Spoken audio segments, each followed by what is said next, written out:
Praise the lord. దేవునికి మహిమ కలుగును గాక. అందరూ బాగున్నారా? ఈరోజు దేవుడు మనకిచ్చిన వాగ్దానము రండి కలిసి ధ్యానించుకుందాం. కీర్తనల గ్రంథము 46వ కీర్తన 1వ వచనము. దేవుడు మనకు ఆశ్రయమును దుర్గమునై ఉన్నాడు, ఆపత్కాలములో ఆయన నమ్ముకొనదగిన సహాయకుడు. ఎంత శ్రేష్టమైన వాగ్దానం ప్రియమైన దేవుని బిడ్డలారా.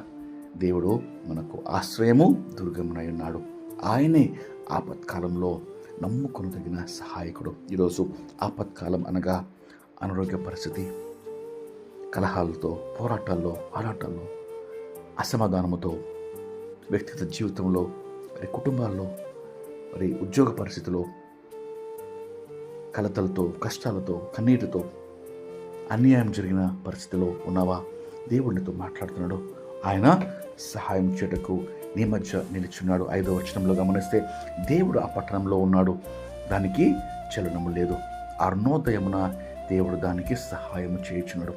చూడండి, దేవుడు నీ జీవితంలో ఉన్నాడు, దేవుడు నీ కుటుంబంలో ఉన్నాడు, దేవుడు నీ ఉద్యోగ పరిస్థితిలో ఉన్నాడు, దేవుడు నీ సమస్యల్లో ఆయన ప్రభువుగా నిలిచున్నాడు. కాబట్టి ఆయన నీకు సహాయం చేయుచున్నాడు. ప్రియ దేవుని బిడ్డ, భయపడక దేవుని సహాయం కొరకు కనిపెట్టు. స్వరమెత్తి ప్రభువా నాకు సహాయం చేయని మొరపెట్టినప్పుడు మొర ఆలకించు దేవుడు, కన్నీటిని తుడుచు దేవుడు, నీకు విజయం ఇచ్చే దేవుడు. రండి కలిసి ప్రార్థన చేసుకొని ఈ యొక్క వాగ్దానము పొందుకుందాం. ప్రార్థన.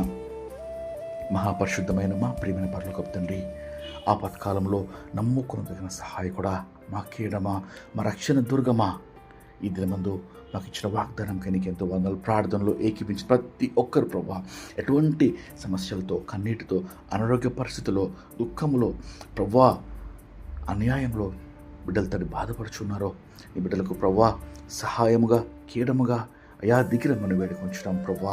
అయా నీ సహాయముతో నీ బిడ్డలను ప్రభా లేవనెత్తి నడిపించి బలపరచమని వేడుకొంచు.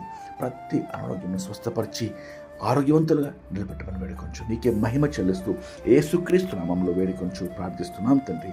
ఆమేన్. దేవుడు నిన్ను దీవించును గాక.